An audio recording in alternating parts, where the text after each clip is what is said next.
किसी की खुशी किसी का गम होती है। अक्सर खेल में तो ऐसा ही होता है, फुटबॉल में तो ऐसा ही होता है। कल केप वर्डे ने क्वालिफाई किया, उनके लिए बहुत खुशी की बात है। लेकिन कल उरुग्वे वर्ल्ड कप से बाहर हो गया है। उरुग्वे 2 बार की चैंपियन टीम बाहर हो गई है। बियल्सा की टीम बाहर हो गई है।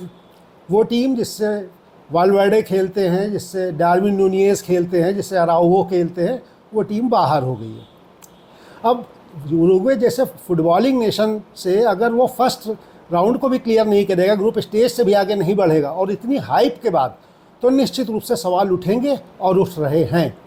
उनके कोच मार्सेलो बियल्सा के ऊपर सवाल उठ रहे हैं। हालांकि मार्सेलो बियल्सा कोई छोटे मोटे कोच नहीं है, बहुत बड़े आदमी हैं। वो अर्जेंटीना के कोच रह चुके हैं, चिली के कोच रह चुके हैं। लेकिन उनका उन दोनों देशों के साथ भी यही रिकॉर्ड है कि वो शुरुआती सफलताएं दिलाते हैं, क्योंकि उनकी शैली ऐसी है, वर्किंग स्टाइल ऐसी है। वो शुरुआती सफलताएं दिलाते हैं, वो टीमों को हाई प्रेस के लिए तैयार करते हैं, यंग प्लेयर्स को शामिल करते हैं, और वो शुरुआत में सफलता मिलती है उनकी टीम को। लेकिन उनके कहीं ना कहीं इम्पोजिंग ज़्यादा हो जाते हैं वो, और बाद में वो चीज़ बैकफायर करने लगती है। अर्जेंटीना की भी शुरुआती सफलता के बाद वर्ल्ड कप में 2002 में ग्रुप स्टेज से बाहर हुई थी। चिली भी, उसके बाद चिली के कोच बने थे, चिली को भी शुरुआती सफलताएं दिलाई, चिली की एग्रेसिव टीम बिल्ड की, जिसका उन्हें क्रेडिट दिया जाता है, और उन्होंने कोपा अमेरिका में सक्सेस दिलाई। लेकिन लास्ट में वर्ल्ड कप में आके फिर वो भी ग्रुप स्टेज में बाहर हुए। तो बियल्सा एक अच्छे कोच होने के बावजूद बहुत ज़्यादा इम्पोजिंग कोच भी हैं, और थोड़ा मनमानी ज़्यादा करते हैं, और इसीलिए उनके ऊपर सवाल अब उठ रहे हैं कि उरुग्वे जैसी टीम ग्रुप स्टेज से बाहर क्यों हुई, जबकि टीम भी अच्छी जो है वो भी उतनी बुरी नहीं थी, ठीक थी। और बाकी उनके सबसे पहले तो टीम सिलेक्शन पे ही सवाल उठ रहा है, क्योंकि लुइस सुआरेज को उन्होंने टीम में शामिल नहीं किया। लुइस सुआरेज उनके सबसे बड़े स्ट्राइकर रहे हैं लगातार कई वर्ल्ड कप से। ये बात ठीक है कि लुइस सुआरेज की एज अब 39 है, इसलिए ये कहा गया कि इनका जो हाई प्रेस गेम है बियल्सा की स्टाइल में, उसमें वो फिट नहीं होंगे। लेकिन लुइस सुआरेज के पास बहुत एक्सपीरियंस है। वो पहले संन्यास ले चुके हैं 2024 में, लेकिन उन्होंने इच्छा जताई थी कि अगर हमें खिलाया जाए तो हम आएंगे वापस। अगर लियोनेल मेसी 39 साल की उम्र में इस वर्ल्ड कप के हाईएस्ट स्कोरर बने हुए हैं, अपनी टीम के बेस्ट प्लेयर हैं, क्रिस्टियानो रोनाल्डो 41 साल की उम्र में खेल रहे हैं, तो क्या लुइस सुआरेज अपने देश के लिए 39 साल की उम्र में नहीं खेल सकते थे? लुइस सुआरेज की उरुग्वे में वही हैसियत है जो कि रोनाल्डो की पुर्तगाल में है। अपने देश के हीरो हैं वो, उनका परफॉर्मेंस ऐसी रही है। तो एक तो लुइस सुआरेज के एग्जाम्पल ये बताने के लिए काफ़ी है कि टीम सिलेक्शन कैसे हुआ है। इसका मतलब ये कि टीम सिलेक्शन में पूरी तरीके से बियल्सा ने जो चाहा है उसको सेलेक्ट किया है। और भी प्लेयर्स हैं जिनके ऊपर कहा जा रहा था, इन पर सवाल थे, इनको होना चाहिए था, नहीं होना चाहिए था, लेकिन फिर भी जो भी टीम सेलेक्ट किया था उसमें भी ऐसे प्लेयर्स थे कि वो आगे जीत सकती थी। भाई डार्विन नूनियस एक अच्छे स्ट्राइकर है, लिवरपूल के लिए जो खेले थे, फिर सऊदी लीग में चले गए थे। और वालवर्डे के क्या कहने, रियल मैड्रिड के स्टार हैं वो, तो उनके डिफेंडर मैनचेस्टर यूनाइटेड के हैं, अराउहो हैं, जिमेनेज हैं, तो टीम नहीं कमज़ोर थी।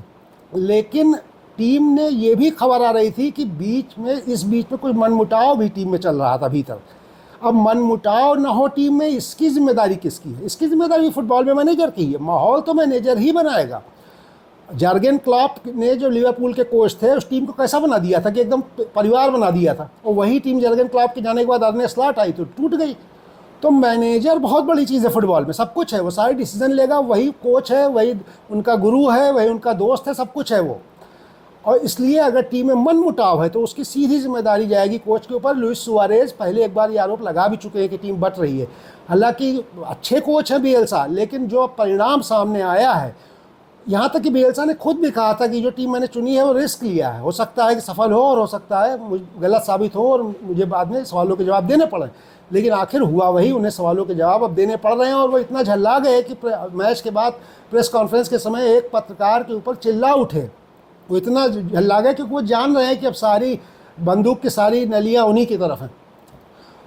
तो ऐसा देश है उरुग्वे कि उसको फुटबॉल से बहुत प्यार है। वो लोग, उन लोगों के लिए, जो दक्षिण अमेरिकी देश है, उनके लिए फुटबॉल सिर्फ खेल नहीं है, उनके जीवन में एक खुशी की वजह है। और अच्छा, उनका स्टैंडर्ड भी है खेलने का, ऐसा नहीं कि कोई झूठी वजह हो। उनके पास इतनी क्षमता है कि वो चैंपियन टीम निकाल सकते हैं, और उनके प्लेयर वर्ल्ड के टॉप क्लब्स में खेलते हैं। तो जब नेशनल टीम परफॉर्म नहीं करेगी तो सवाल उठेगा ही उठेगा, और वो सवाल अब कोच मार्सेलो बियल्सा पे उठ रहे हैं। लेकिन उरुग्वे जैसी टीम का बाहर जाना दुखद भी है, क्योंकि उरुग्वे एक रंग डालता है, एक ऐड करता है कलर फुटबॉल में, और वो कलर मिसिंग हो जाता है जब ऐसी टीम बाहर हो जाती है वर्ल्ड कप से पहले ही राउंड में। तो उरुग्वे का बाहर होना दुखद ज़रूर है, लेकिन वो जिम्मेदार खुद ही हैं इसके लिए। अब आप ऐसे सोचिए कि आप केप वर्डे से नहीं जीत पाए, तो अब आप केप वर्डे से आपका मैच था वो आप जीते नहीं, आप सऊदी अरब से नहीं जीत पाए, बराबर खेला आपने, तो फिर क्या आप स्पेन को हराएंगे क्या? आखिरी मैच में आपको स्पेन से तो जीतने की आपकी संभावना वैसे ही बहुत कम थी, चमत्कार ही करते तब भी जीतते, ये तो कहिए एक ही गोल से हारे। तो और जो मैचेस आप हारे हैं उसमें गोलकीपर की गलतियां बहुत रही, जितनी भी टीमें देखिए आगे बढ़ रही हैं उनके गोलकीपर की परफॉर्मेंस बहुत अच्छी है, जैसे कि पर्डे वाले की ही है। इनका गोलकीपर उरुग्वे का, उसने 2 मैच ऐसे रहे हैं जिसमें कि उसने उसकी गलती से गोल हुआ है। तो इस तरह का माहौल जब होता है टीम में तभी मिस्टेक्स होती हैं, ऐसा नहीं कि गोलकीपर को ऐसा है जो खड़ा होने लायक वहाँ नहीं है। जब माहौल गड़बड़ाता है तो हर आदमी गलतियाँ करता है, और वो चीज़ दिखाई दी है इस बार उरुग्वे में, और उरुग्वे इससे बाहर हो गया है वर्ल्ड कप से। इस वर्ल्ड कप से पहले उरुग्वे ने एक, वहाँ के फुटबॉल एसोसिएशन ने एक बहुत ही खूबसूरत वीडियो बनवाया था, बहुत सुंदर वीडियो था, वो देख के इमोशनल हो जाए आदमी। वो वीडियो ऐसा था कि जब उन्होंने टीम की घोषणा की थी उस सीन को विजुलाइज़ किया है कि लोग बैठे हुए हैं उरुग्वे में, जगह जगह, कोई रेस्टोरेंट में बैठा है, कोई घर पे बैठा है, कोई सड़क पे जा रहा है, और टीम की घोषणा होती है।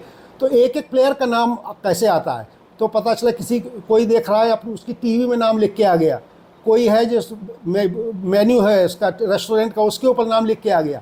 तो बड़ा ही खूबसूरत वीडियो बना, सारे प्लेयर्स का नाम है, किसी प्लेयर का नाम ट्रैफिक लाइट पे लिख के आ गया। इस प्रोसेस में दिखाते हैं कि एक साइकिल से कोई जा रहा है और वो जहाँ जहाँ से गुजर रहा है, पता चले वो अखबार फेंक रहा है एक जगह, उस अखबार को खोलता है, जो अखबार आदमी उसमें फ़ोटो छपी हुई है एक प्लेयर की।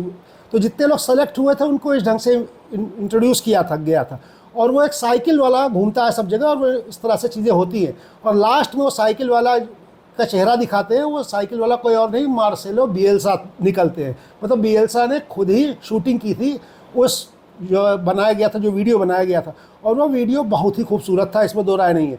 अब आप सोचिए कि उस वीडियो को देखने के बाद उनकी टीम के, उसके देश के लोगों के अंदर कैसी भावनाएं जगी होंगी, कितना, मतलब उनके अंदर कितना अटैचमेंट होगा इस टीम से और इस वर्ल्ड कप से, और उसके बाद वो फर्स्ट राउंड से हारेंगे तो उनके ऊपर क्या बीतेगी। तो ये सोचने की बात है। और उस वीडियो को भी आप देखें, बहुत खूबसूरत वीडियो है, मुझे भी बहुत अच्छा लगा था वो वीडियो।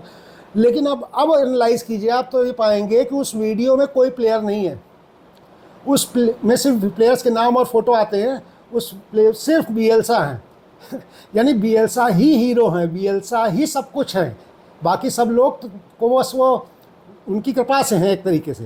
तो जब आपका अगर एटीट्यूड इतना ज़्यादा इम्पोजिंग हो जाएगा तो जो टीम के स्टार्स हैं उनके अंदर असंतोष आएगा कि हमें लाइमलाइट नहीं मिल रही है। अब आप सोचिए, फ्रेडरिक वालवर्डे सुपर स्टार प्लेयर हैं, रियल मैड्रिड से खेलते हैं और थोड़ा अग्रेसिव, गुस्सेवर भी हैं। अभी वहाँ पे रियल मैड्रिड में उनका चुआमेनी से झगड़ा ही नहीं हुआ, लगभग हाथापाई हुई है।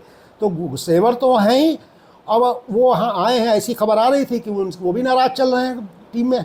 तो ये सारी चीज़ों ने मिल के उरुग्वे जैसे एक बहुत खूबसूरत देश को बाहर करा दिया है वर्ल्ड कप से। ये बहुत दुखद है, और उरुग्वे वालों के साथ सिर्फ संवेदना व्यक्त की जा सकती है, यही उम्मीद की जा सकती है कि अब वो फिर से एक पुनर्निर्माण करेंगे और अगले वर्ल्ड कप में बेहतर ढंग से नज़र आएंगे। नमस्कार।